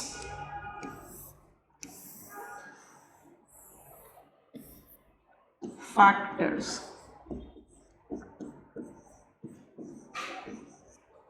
that regulates evapotranspiration. Wind क्या करेगा? चेंज करता रहेगा ना, मॉइस्ट एयर को हटा देगा, ड्राई ले आएगा तो इवापोट्रांसपिरेशन बढ़ जाएगा, ड्राई को हटा के मॉइस्ट ले आएगा तो कम कर देगा। ठीक है, इसलिए आई एम रिपीटिंग नाउ, यहां से फिर हमारा स्टडी कॉम्प्लिकेटेड होता जाएगा। Repeating, what is air moisture? Air moisture is amount of water vapour present in troposphere. It is active trace variable constituent of atmosphere. That is the reason the better term applied is humidity. Humidity is amount of water vapor present in specific air column. Humidity is attained by process of evapotranspiration. Evapotranspiration is evaporation combined with transpiration. It is by default including process of sublimation also. Evapotranspiration climatologically is assessed as two: potential evapotranspiration and actual evapotranspiration. What are the regulators of PE and AE? It is prevailing temperature, which is dependent on season, time of the day. It is wind pattern, and it is humidity levels of the air. How do I distinguish between actual evapotranspiration and potential evapotranspiration? Potential, as the name is saying, what is the potential amount of moisture that air can remove from the surface? Actual is what is the actual amount it removes.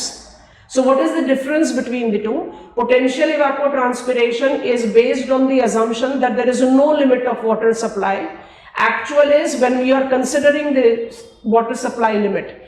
So actual evapotranspiration always remains less than potential evapotranspiration, barring the exception of humid locations. I think this is done. अब यहाँ से हम अपनी study को आगे लेकर जा रहे हैं। इवापोट्रांसपिरेशन, पोटेंशियल, एक्चुअल समझ लिया। We know that we are talking about actual, but अब हम इवापोट्रांसपिरेशन टर्म के साथ ही आगे बढ़ेंगे। I think I can proceed. Next slide बनाएंगे, यहाँ ऑलरेडी बहुत हौच-पौच हो गया। Evaporation, evapotranspiration. आप बोलोगे अभी तो ये हमने पीछे लिखा था, तो अब क्यों लिख रहे हैं दोबारा से? क्योंकि विंड हम पढ़ चुके हैं, टेम्परेचर हम पढ़ चुके हैं, ह्यूमिडिटी हमें पढ़ना है। अब मुझे ये तो पता है कि एयर कॉलम का टेम्परेचर हाई होगा तो इवापोट्रांसपिरेशन हाई होना चाहिए, है ना। विंड होगा तो इवापोट्रांसपिरेशन सस्टेन रह सकता है या रुक सकता है। ह्यूमिडिटी को कैसे जज आउट करेंगे? तो ह्यूमिडिटी को जज आउट करने के लिए हमें मेजर लेना पड़ेगा, तो यहां से हमारा स्टडी थोड़ा फॉरवर्ड जा रहा है। So it is determined by air temperature, wind pattern and humidity. Humidity को क्लाइमेटोलॉजिकली हम कैसे मेजर करते हैं? We are creating that. Humidity की डेफिनेशन हम लिख चुके हैं। Higher the amount of humidity, rate of evapotranspiration will be dash, low, saturation हो जाएगा ना। तो उसके हिसाब से हम ह्यूमिडिटी को कैसे मेजर करते हैं? तो humidity determined by humidity levels. Humidity के मेजर्स कौन कौन से हैं? जैसे जैसे लिख रहे हैं कॉपी कर लो, फिर समझा देंगे, फिर आगे बढ़ेंगे। इस पर भी क्वेश्चन आ सकता है कि आपसे मेजर्स ऑफ ह्यूमिडिटी ही पूछ लिया examiner. No one can preempt the question. Question किसी भी तरीके का कोई भी हो सकता है।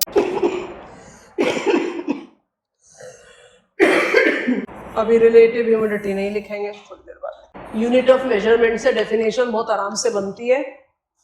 पेन ड्रॉप कर लो लिखने के बाद और ध्यान से सुनना। मतलब बेसिक मिनिमल पॉइंटर्स के साथ अपने लिए बहुत आसानी से क्लैरिटी ऑफ डेफिनेशन इवॉल्व करेंगे और उसको आप बहुत आराम से एग्जामिनर को दे भी पाएंगे। What is humidity? Humidity is amount of water vapor present in a specific air column. How do I measure humidity? I can measure humidity three ways. Two of them is written in front of you. One is specific humidity. Specific humidity is mass of water vapor per unit mass of air. Grams per kilogram, mass of water vapor per unit mass of air. And what is absolute humidity? Mass of water vapor per unit volume of air. Specific humidity is that measure of humidity which is mass of water vapor. How many grams of water vapor is there per kilogram? Kilometre लिख रखा है हमने, sorry, तभी आप लोग हमको बुद्धू की तरह देख रहे हैं। Mass of water vapour per unit mass of air. तो how many grams of water vapour is present per 1000 grams kilogram of air column. इसका मतलब आप यूनिट ऑफ मेजरमेंट को मास में ले रहे हैं। अब एब्सोल्यूट ह्यूमिडिटी को ओपन करो। What is mass of water vapour per unit volume of air? अब जब हम अप्लाई कंपेयर करें दोनों को climatologically, why it's a scientifically justified proven method गलत नहीं है। एब्सोल्यूट ह्यूमिडिटी बिल्कुल यूज में आती है। Why we climatologist don't use it? अपनी सिंपल सी लॉजिक को अप्लाई करो ना। एयर कॉलम माइनरली भी राइज करेगा तो एक्सपैंड करेगा, वॉल्यूम बदल जाएगा तो एब्सोल्यूट ह्यूमिडिटी बदल जाएगी। थोड़ा सा भी डिसेंड करेगा तो कंट्रैक्ट कर जाएगा, वॉल्यूम चेंज हो जाएगी तो ह्यूमिडिटी बदल जाएगी। Now we as climatologist are concerned with comparing Brazil के एयर कॉलम के ऊपर का एयर मॉइस्चर, इंडिया के एयर कॉलम के ऊपर का एयर मॉइस्चर में क्या डिफरेंस है। तो हम इतना फ्लक्चुएटिंग मेजर को लेकर काम नहीं कर सकते। So absolute humidity is too fluctuating for climatological use. ऐसा नहीं है कि it is not been utilized but we don't use it. What is the reason it becomes too fluctuating? Is that it is mass of water vapor per unit volume of air, and volume of air can make up its modification with minor ascent or descent. Comfortable हो गया? तो absolute humidity को तो हटा दो अपने radar से। पर अगर क्वेश्चन पूछता है measures of humidity तो absolute humidity लिखना जरूर पड़ेगा, नहीं तो मार्क्स कटेंगे।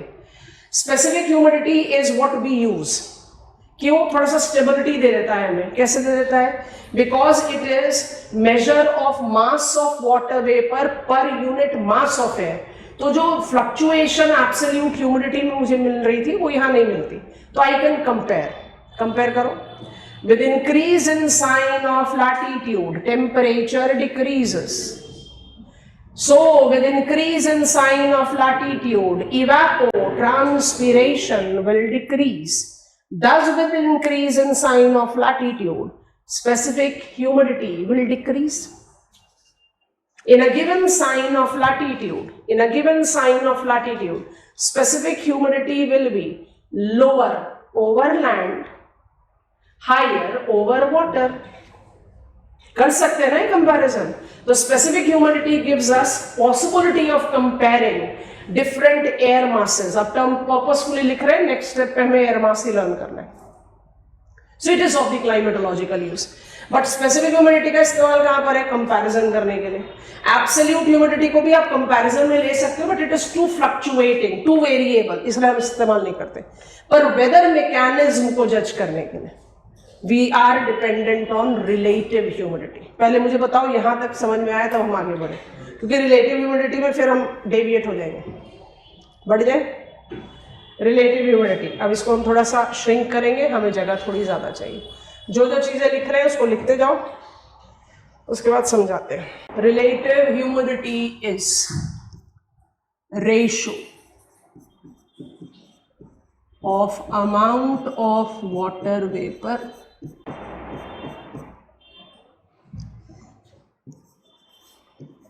at given temperature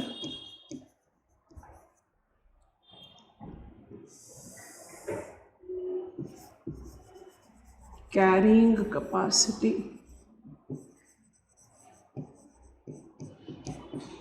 always expressed as percentage.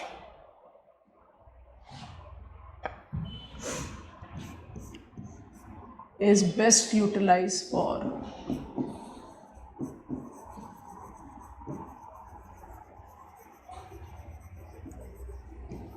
weather mechanism assessment as it distinguishes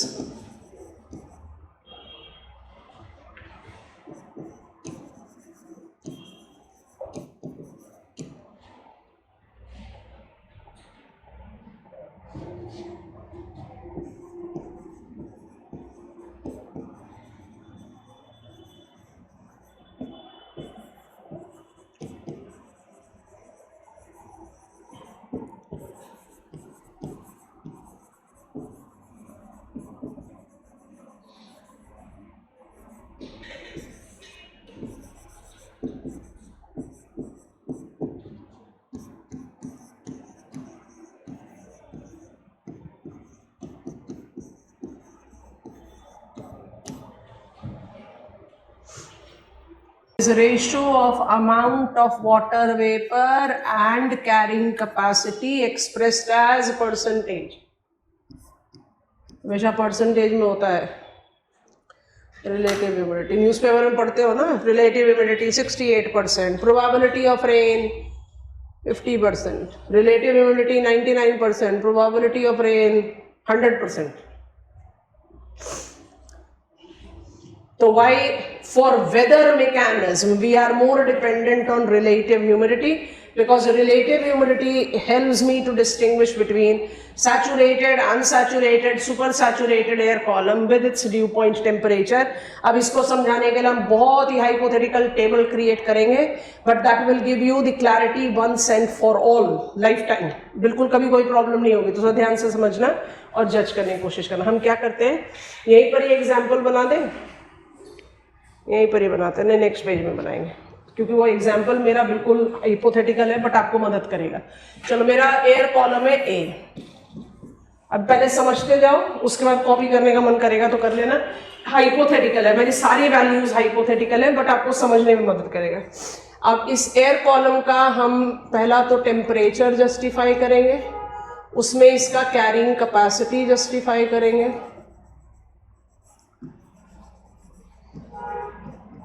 actual amount of moisture जो अवेलेबल है, so what is the amount it is carrying, उसको देखेंगे, फिर रिलेटिव ह्यूमिडिटी को कैलकुलेट करेंगे। ठीक है, तो एयर कॉलम ए को मान लो ये मेरा बेस इंफॉर्मेशन है।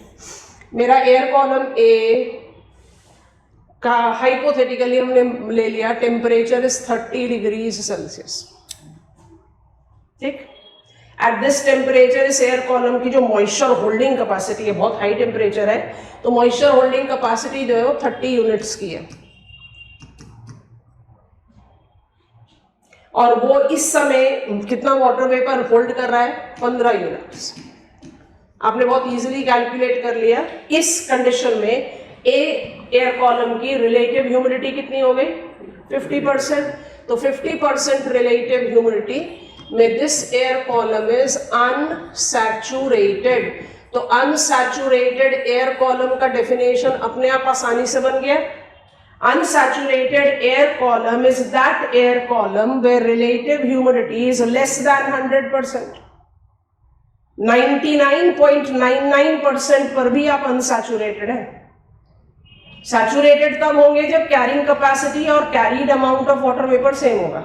अब आपको मुझे दो कंडीशन सजेस्ट करने हैं। मुझे अपने इस एयर कॉलम को सैचुरेटेड करना है, इसका मतलब मुझे इसकी रिलेटिव ह्यूमिडिटी बढ़ानी है। पेन ड्रॉप बिल्कुल अभी सब लोग यहाँ पर देखेंगे।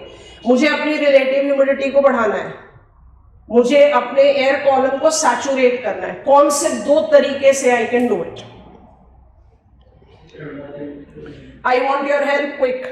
Which are the two ways I can convert my air column A to be saturated? पहले कंडीशन बताओ, कौन कौन से दो तरीके से कर सकते हैं? टेम्परेचर घटाकर, बढ़ाकर तो क्या करोगे? और कैरिंग कैपेसिटी बढ़ाओगे। या तो टेम्परेचर घटाए या मॉइस्चर बढ़ा दे, दोनों काम कर सकते हैं। चलो पहला काम करते हैं। तो हम पहला कंडीशन क्रिएट करते हैं। हमने इस एयर कॉलम को कूल डाउन कर दिया। हमारा एयर कॉलम यही है, हमने इस एयर कॉलम को कूल डाउन कर दिया। हमने इसको कूल डाउन करके 15 डिग्री सेल्सियस टेम्परेचर पहुंचा दिया। इसकी कैरिंग कैपेसिटी घट जाएगी, इतने यूनिट्स तो ये कैरी कर ही रहा है।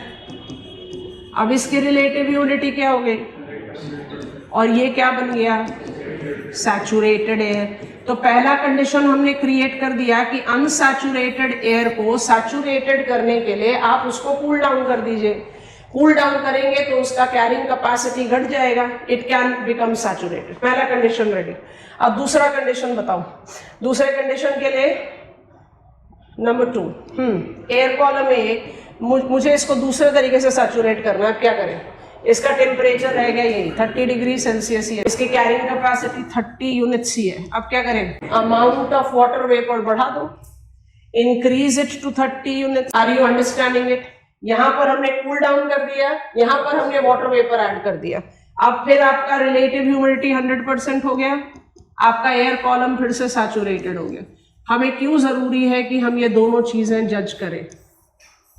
पहली चीज जो हमने यहां से डिराइव की, बिल्कुल हाइपोथेटिकल एग्जांपल से, मेरा डेफिनेशन ऑफ अनसैचुरेटेड एयर मेरे पास क्लियर हो गया, डेफिनेशन ऑफ सैचुरेटेड एयर मेरे पास क्लियर हो गया। ठीक है, अब मुझे पकड़ना है ड्यू पॉइंट टेम्परेचर। हम डेफिनेशन लिख रहे हैं, उसके बाद फिर हम आगे और कुछ लिखेंगे। I have given you that expression with your list. Due point temperature, मदद करना, पहले समझो। ड्यू पॉइंट, इसको लिखते सिर्फ ड्यू पॉइंट है, पर क्योंकि हम पहली बार पढ़ रहे हैं तो हम टेम्परेचर भी लिख दे रहे हैं। Due point temperature of course is the temperature at which air column becomes saturated. तो क्या ये कोई गोल पोस्ट है जहां पर आपको पहुंच जाना पड़ेगा तो आप सैचुरेटेड हो जाओगे? बिल्कुल भी नहीं। इसी चीज को प्रूफ करने के लिए हमने आपको दो कंडीशंस बताए हैं।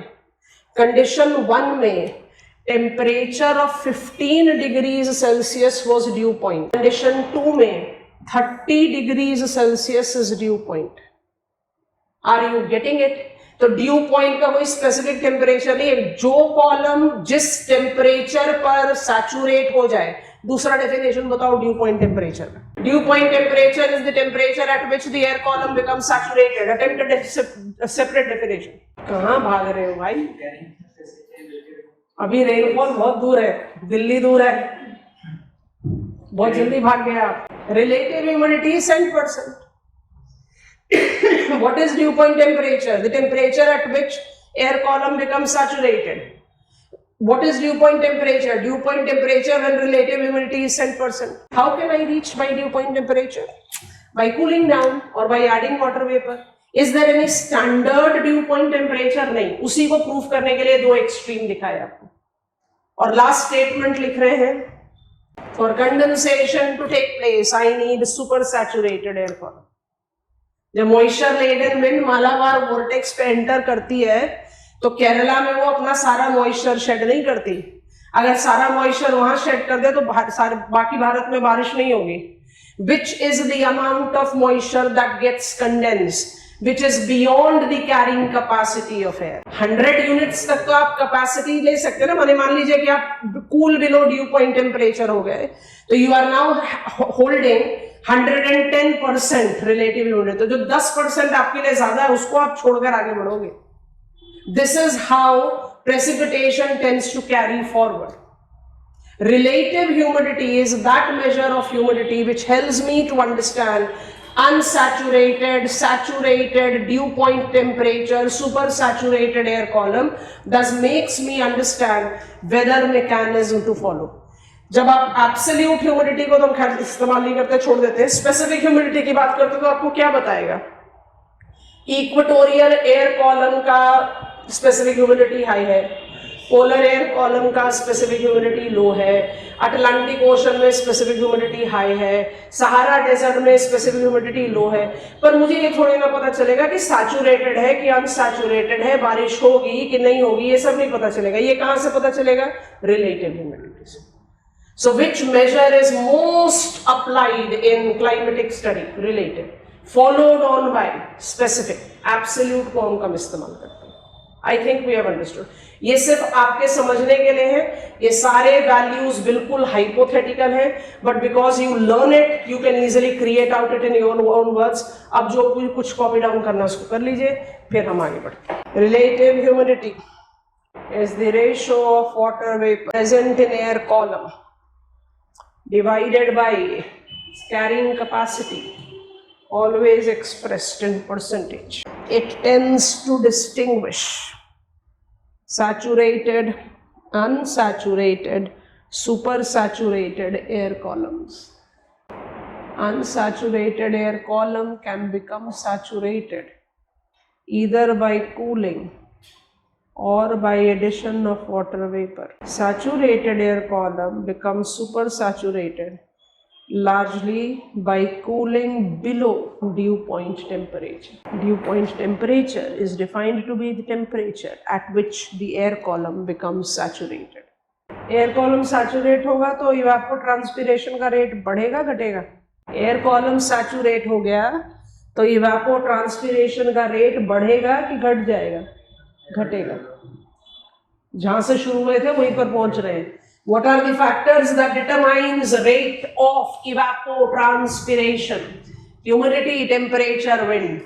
अगर ह्यूमिडिटी सैचुरेटेड लेवल पर है तो ऑटोमेटिकली, जब आप ऑलरेडी भरपेट खा चुके हो तो और थोड़ी खाओगे. I think we are comfortable है. पीछे वाली स्लाइड पर जाते हैं. ये तो हमारे समझने के लिए एक बेसिक पॉइंट क्रिएट किया था. Let it come to evapotranspiration, evaporation, continuous process, rate varies. Rate of evapotranspiration is regulated by temperature. काफी डिटेल्स में पढ़ चुके हैं तो दोबारा नहीं जा रहे. Movement, wind pattern and levels of humidity. Humidity in climate is measured 3 ways. 1 specific, 2 absolute, 3 relative. In climatological studies, specific and relative is of utilization. Specific grams per kilogram for comparison.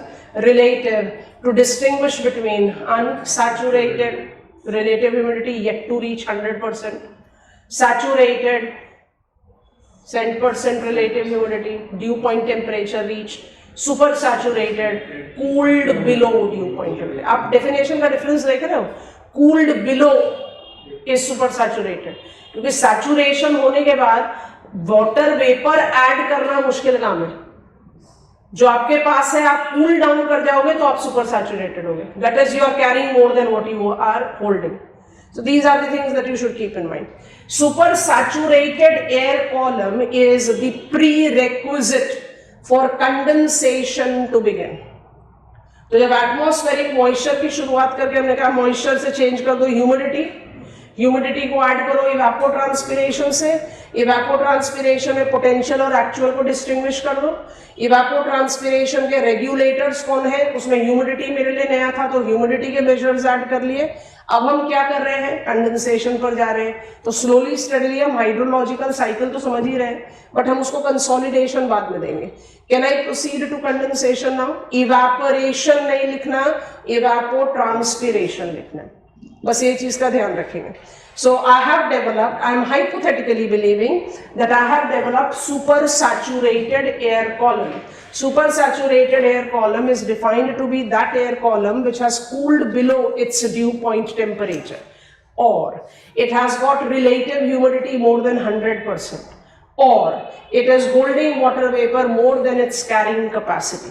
That is the prerequisite for condensation to take place. So I want to step into condensation. बढ़ जाए, चलिए step number 2 पर चले. Evaporation से पहुंच गए condensation पर. Condensation process of converting vapor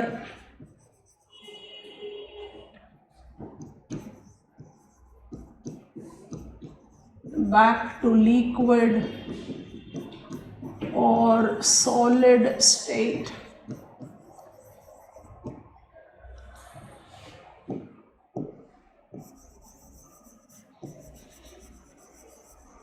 requires supersaturated air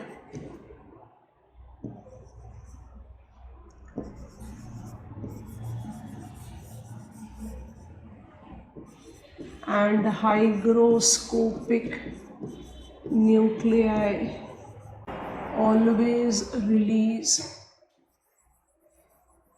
latent heat.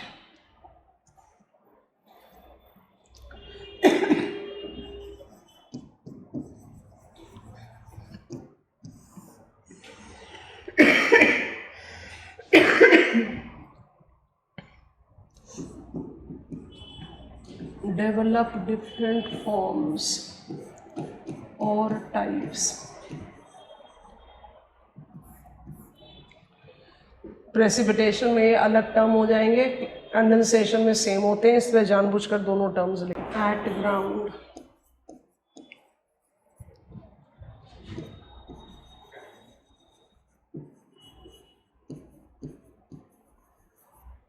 Near ground,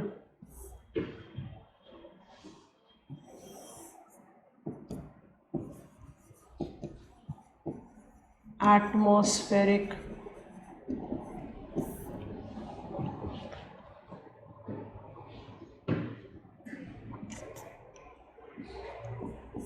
dew, frost,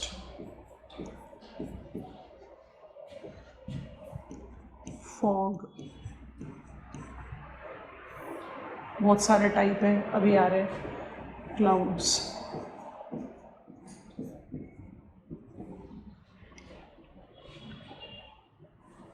fog के वैरायटीज इस फ्लो चार्ट में नहीं लिखेंगे, अलग से बाद में बताएंगे जब फॉग पढ़ेंगे. अच्छा, अब करना है, बहुत इम्पोर्टेंट है,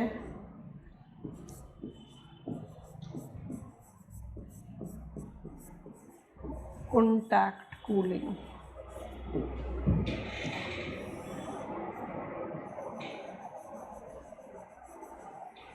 एडियाबैटिक कूलिंग. कॉन्टैक्ट कूलिंग का मुझे एक सप्लीमेंट्री टर्म आप लोगों से चाहिए, पहले फ्लोचार्ट कॉपी कर लेना फिर बताना. कॉन्टैक्ट कूलिंग सीजन स्पेसिफिक होगा. ड्यू, फ्रॉस्ट और फॉग विंटर्स में बनते हैं. हम फोटोकेमिकल स्मॉग के बारे में बात नहीं कर रहे, हम फॉग के बारे में बात कर रहे हैं. हम स्मॉग के बारे में बात ही नहीं कर रहे, हम फॉग के बारे में बात कर रहे हैं. तो ड्यू, फ्रॉस्ट एंड फॉग किस तरीके के कंडेंसेशन है? जो कंडक्शन से बनेंगे, मतलब कॉन्टैक्ट कूलिंग से बनेंगे. तो एयर कॉलम सरफेस ऑफ अर्थ के कॉन्टैक्ट में किस सीजन में रहेगा? विंटर्स. समर्स में तो नहीं रहेगा, समर्स में तो वार्म अप होकर राइज कर जाएगा. That is the reason if you just try to apply contact cooling is conduction, and that is the reason we identify it to be season specific. और कौन सा सीजन है वो भी लिखने की जरूरत नहीं है, मेरे ख्याल बड़े आराम से समझ में आता है. विंटर स्पेसिफिक होता है. और क्लाउड जो है वो पीरियड है. हम बिल्कुल नहीं कह रहे कि क्लाउड सारे साल भर हर जगह बनता है, पर हम ये जरूर कह रहे हैं कि क्लाउड जो फॉर्मेशन है कॉमनेस्ट फॉर्म ऑफ कंडेंसेशन. अच्छा, मेरे इस सवाल का जवाब दे दो। क्लाउड सारे साल भर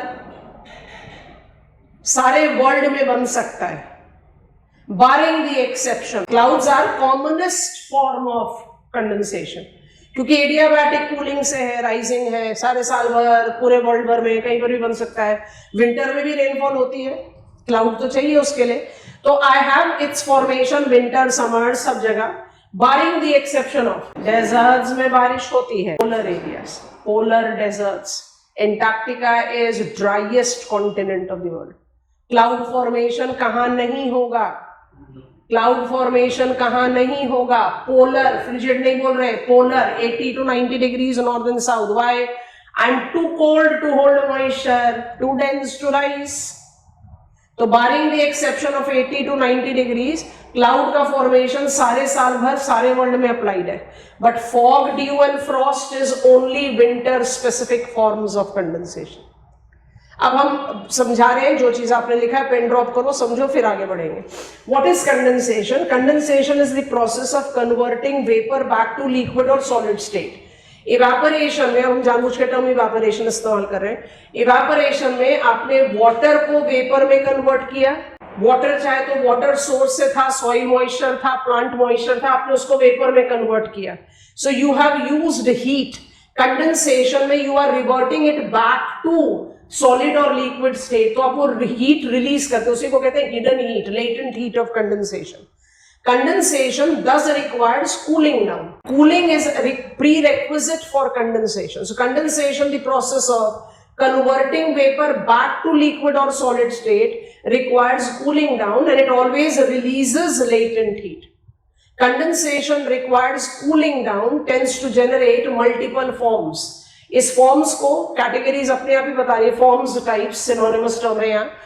Different types or forms of condensation are classified on the basis of what has been the cooling process. So if the cooling process have been conduction, it will be winter specific. It will be something that is defined of its time. It will be dew, frost, when the ground objects are utilized as hygroscopic nuclei. Hygroscopic nuclei, the nuclei, the base, which will provide the vapor, the support precisely to get condensed into liquid or solid form. तो हमने winters में सबने observe किया है, early morning hours winters, if I have park my car outside, मेरे roof of the car में, या petals of the leave में, या ग्राउंड लाइन पेबल में, या इलेक्ट्रिसिटी वायर में, you have got tiny droplets of condensed particles. Or if you are in the areas where temperature is below freezing point of water, it is frozen crystals. So what are dew and frost? Dew and frost are at ground condensation. यहाँ condensed moisture deposit हो जाता है. Moisture जो condense हुआ उसने hygroscopic nuclei के तौर पर किसको इस्तेमाल किया? Ground lying object को. वो कुछ भी हो सकता है, जो examples हमने आपको दिए. If you are experiencing this process in the locations where winter temperature is over and above freezing point of water, जो plains पर हो सकता है, lower latitude पर हो सकता है, वहां पर आप experience करेंगे dew. So what are dew? Dew are deposited liquid condensed form. And what is frost? Frost is experienced in higher latitude and higher altitude, where winter temperature is below 0 degrees Celsius. वहां पर you will have deposited condensed moisture in frozen form, उसको आप frost बोलते हैं. तो dew and frost are those forms or types of condensation जहां पर आप condensed moisture को deposit कर देते हैं. It is winter specific, at ground है, इसलिए deposited. अब अगर ये पार्टिकल्स लिक्विड स्टेट में है तो आप इसको ड्यू बोलोगे, फ्रोजन स्टेट में है तो आप इसको फ्रॉस्ट बोलोगे. तो ड्यू को बाय डिफॉल्ट आप कौन से कंडीशंस में डेवलप करोगे?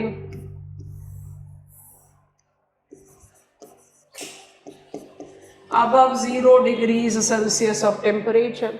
वो कहाँ होगा? लो लैटिट्यूड पे, लो ऑल्टीट्यूड पे. और फ्रॉस्ट कहाँ होगा? हाई लैटिट्यूड पे, हाई ऑल्टीट्यूड पे, जहाँ टेम्परेचर, विंटर टेम्परेचर कंडीशंस कितना हो गया? Below 0 degree Celsius. एग्जामिनर ने हमसे एक बार क्वेश्चन पूछा है, what is meant by humidity. Statement थोड़ा इधर उधर हो सकता है, मतलब वही रहेगा। What is meant by humidity? Identify the forms of humidity, measures नहीं, फॉर्म्स ऑफ ह्यूमिडिटी।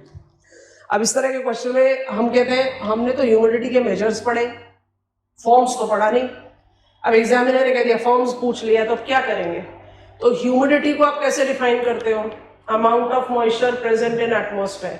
एग्जामिनर कह रहा है फॉर्म्स ऑफ ह्यूमिडिटी लिखो, तो फॉर्म्स ऑफ ह्यूमिडिटी वही तो लिखना पड़ेगा ना जो एटमॉस्फेरिक फॉर्म्स ऑफ कंडेंसेशन होगा। फॉर्म्स ऑफ ह्यूमिडिटी कौन कौन सा फॉर्म्स ले सकता है? मॉइस्चर है, फॉर्म्स ऑफ ह्यूमिडिटी एयर पर होना चाहिए, तो दिमाग लगाओ, क्या फॉर्म्स ऑफ ह्यूमिडिटी में ड्यू और फ्रॉस्ट आएगा? नहीं आएगा, क्योंकि वो एटमॉस्फेयर में नहीं है, वो ग्राउंड पर डिपॉजिट हो गया। Yes no? ह्यूमिडिटी के लिए मुझे एटमॉस्फेरिक होना चाहिए। अगर आप आंसर लिख रहे हो what are forms of condensation और आपने एट ग्राउंड नहीं लिखा, तो आपका आंसर है इनकम्प्लीट। और आपसे एग्जामिनर पूछा what are forms of humidity और आपने लिख दिया ड्यू एंड फ्रॉस्ट, तो आपने कर दिया ब्लंडर, क्योंकि वो ग्राउंड पर है, वो डिपॉजिट हो चुका, वो सस्पेंडेड नहीं है। आप फॉग को इमेजिन करें, जब अर्ली मॉर्निंग आवर्स में फॉग, विंटर फॉग की बात करें, स्मॉग की बात नहीं करें, अर्ली मॉर्निंग फॉग होता है, जैसे जैसे डे एडवांस होता है फॉग डेसिपेट हो जाता है। क्यों? Incoming solar radiation will heat up the ground, ground will heat up the air column in contact with it, fog will dissipate. WMO बहुत क्लियरली बोलता है fog is nothing but, fog is structurally compositionally near surface cloud. Cloud का definition बता रहे, बड़ा interesting definition, सुनना ध्यान से। What is cloud? Cloud is visible aggregates of tiny ice crystals and minute water droplets. Visible, हम सब clouds को देखते हैं। टाइनी, माइन्यूट, इन एडजेक्टिव्स की क्या जरूरत है? I am too small to fall, I can defy gravity. So clouds are visible aggregates of tiny ice crystals and minute water droplets. And WMO says fog is near surface cloud. It is structurally, compositionally, absolutely cloud. तो fog के formation में क्या हो रहा है? Process conduction का ही लग रहा है। Air column remains in contact with the ground. Conduction process cools it down, it cools below its dew point temperature, it condenses and it develops fog. समझ में आया? लेकिन जो condensed particles हैं वो suspended रहते हैं, वो deposit नहीं होते। तभी जैसे day advance करता है fog dissipate हो जाता है। And fog के different types distinguish किए जाते हैं on the basis of how they have formed. So I've got radiation fog, advection fog, frontal fog, upslope fog, और बड़ा इंटरेस्टिंग फॉग है उसको बोलते हैं स्टीम फॉग, वो हम बाद में जाएंगे। हमने आपको ड्यू और फ्रॉस्ट तक पढ़ा दिया है। Are we comfortable? फॉग की वैरायटीज है, वो करने के बाद क्लाउड जैसा इंटरेस्टिंग टॉपिक कोई है ही नहीं हमारे सिलेबस का। क्लाउड को हम डायग्राम बेस पर, क्योंकि we have to understand cloud का फॉर्मेशन मुझे बहुत अच्छा सपोर्ट दे देता है of which type of weather mechanism it will be following. तो आप बाद में डायग्राम कंस्ट्रक्ट करते हैं, क्लाउड बेस्ड क्वेश्चन भी पूछा जा सकता है। You need to be very apt with कि ये वाला क्लाउड मुझे इस तरह के वेदर कंडीशन के साथ एसोसिएट करना है। So cloud will give us the leg forward, ताकि हम जब एयर मासेस पढ़ें, स्क्वॉल लाइन पढ़ें, टोर्नाडोज पढ़ें, तो हम क्लाउड के लिए स्ट्रगल ना कर रहे हो, हमें पता है हमें कौन से क्लाउड टाइप को लेना है। I am not done with fog, I am not done with cloud, I am done till here. आप लोग यहाँ तक कॉन्फिडेंट हैं? It can be said but technically wrong है, मत अवॉइड करो। फ्रॉस्ट इज फ्रोजन ड्यू, गलत है। फ्रॉस्ट ड्यू एक condensed particle in liquid state है, frost is condensed particle in solid state है। दोनों का फॉर्मेशन लोकेशन अलग है, प्रोसेस सेम होता है। It is contact cooling eight ground, और इसलिए जब फॉर्म्स ऑफ ह्यूमिडिटी आएगा तो एट ग्राउंड कंडेंसेशन नहीं आएगा। और फॉर्म्स ऑफ कंडेंसेशन आएगा तो एट ग्राउंड जरूर आना चाहिए. Moisture is deposited here. We'll carry forward with our study from fog onwards. NCERT for your reference and your class notes. I'll be sharing atmospheric moisture ka notes tomorrow. Done for today.